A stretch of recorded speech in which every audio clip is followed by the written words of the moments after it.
Thunder Road Vendetta is a game of pure, unfiltered post-apocalyptic chaos. A game of high-stakes, no-rules racing where shooting, ramming and air support are all perfectly valid forms of sportsmanship. The only way to win, either reach the finish line or eliminate everyone else on the road before they do. Ow, this is totally caught in my hair. Give me a moment. Heads up, this was a Kickstarter, but I don't think anything I've included are exclusives. Mainly because the Kickstarter was for the Carnival of Chaos expansion, so the extras that I have are for that, which I haven't integrated or played yet. I'll review that another day. It's a completely different game or play mode, really. So this is the Maximum Chrome edition of Thunder Road Vendetta, which includes all of the expansions and mini-expansions so far. But these can also be purchased separately, so everything you see here today should be available to purchase at the time of review. How refreshing is that? Apparently, Thunder Road was a relic of the 80s, but Restoration Games did what they do best and gave it a new life. I haven't played the old one. I had no idea it even existed, other than, well, if Restoration Games did it, then it must have. So I'm not going to do any comparisons or references to whatever came before. I'm completely fresh to the game as it is now. So let's take a quick pit stop to talk about the rules first. Nothing in depth, but just enough to convey a sense of the gameplay. At any point, you have 3 complete road tiles in play, and if anyone reaches the front of the pack and the end of the last tile, a new one is drawn, and the first tile is discarded, including anyone still left on it. They're immediately just considered dead, out of the race, out of gas, whatever, they're too slow, there's no hope for them. Each player in the base game has 3 cars, small, medium and large, and the only difference is that the larger vehicle is easier to shoot, while the smaller vehicle is easier to ram, plus a helicopter, though that doesn't participate in the race and you don't move it each turn. It's a sort of bonus action, a movable obstacle. A round starts by rolling your 4 action dice. Then players take turns to assign one of those dice to one of their vehicles, which determines its movement value. And optionally, once per round, you can assign 1 dice to a command action. Hence, 3 dice for movement, 1 for commands. Commands are special actions like call in the helicopter and shoot, drift past an opponent, add a nitrous boost, or repair 1 damage. Otherwise, you move your specified vehicle that many spaces as shown on the dice, and you have to move that many spaces. Road and desert spaces take 1 movement point, mud takes 2, and if at any point you slam into someone or take damage from a hazard, your movement will end there. Slamming into another car means rolling the slam dice, which shows a direction and which car was affected. The bigger vehicle, if there is one, can request a single re-roll of both dice, but after that you've just got to take the consequences. In some cases, you'll push a car or skid into another one in turn, triggering yet another slam, so you'll continue like that until all effects have been resolved. Same with hazards. Turn them over and resolve, for instance, an oil slick, which is one forced move in a random direction. Or a mine, which blows up and you take damage. Maybe your damage rockets you off in another direction, so you keep resolving any slams and skids and hazards until everything's finished. Each vehicle can take 2 damage maximum, and then it becomes inoperable, though it can still be repaired. Driving off the terrain tiles, though, or driving straight into a mountain, will destroy it. And that's basically it.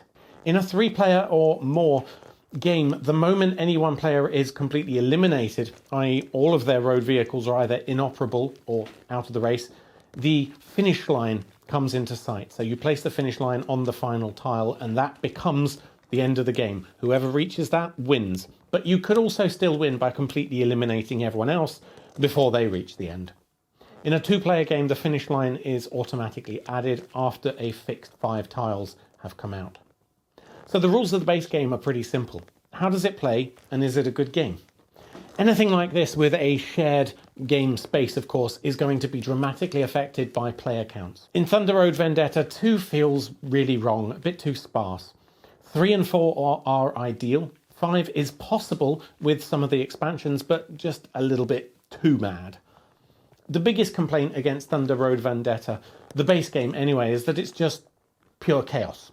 Too many dice, too much randomness, too little input for skill or planning. And I think that's fair. People are expecting it to be a Mad Max simulator, and it isn't. It feels like a chaotic movie action sequence, but one in which you're a stunt driver, but you got completely blottoed the night before and haven't yet read the script. But like all good games based on chance, it's how you're able to manage that randomness that makes or breaks the game. And you know what? There are tactics to be employed here and strategies to learn, and if you don't plan your turns, you can't rely on chance alone, you will lose. Now, in fairness, the developers took these complaints to heart, and the expansion content included in the Maximum Chrome package aims to fix some of those complaints. Now, after a couple of games, I went ahead and integrated basically all of the expansions. It doesn't actually complicate the base game too much, but it does add a lot more depth and fixes some of the bits. For instance, the German engineering deck is a deck of dice. You can use that instead of dice rolls to reduce the randomness and ensure a proper normal distribution of dice rolls. That's actually the only expansion I don't use. I do like to keep a bit of randomness in there. Chop Shop gives you a set of upgrade cards that you draft at the start of the game. Some defensive, some offensive, but all thematic and fun.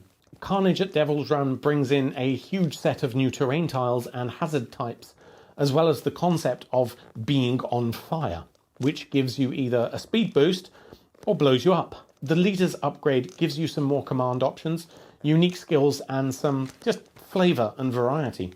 Big Rig and the Final Five change the game dramatically, giving you two unique player types. One being a massive articulated truck that barrels through everything it touches and can't be rammed. And the other is a gang of 5 really lightweight motorcycles, and you get to move 2 each turn.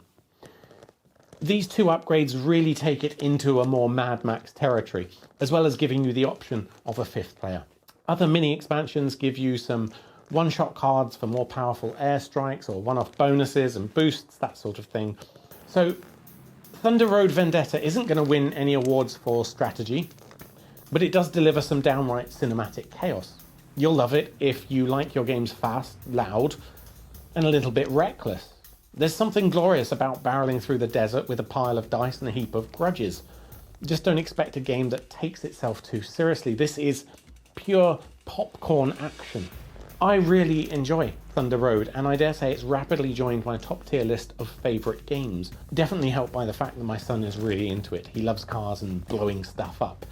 And because the makers have released a soundboard app, so you can really jazz up your game. It's just one of those games that you'll end up talking about afterwards, remembering the big epic moves like, hey, remember when I shot you, but you blew up and the shrapnel came back and hit me, and then I careened off the road, hit your mum in the process, and knocked her into a cliff. That was hilarious. So if you fancy yourself as a road warrior, grab Thunder Road Vendetta, Maximum Chrome Edition. Rev your engines and prepare for mayhem. And remember, out here in the desert, survival is the only finish line that matters. Until next time, drive hard, shoot straight, and leave the rulebook in the dust.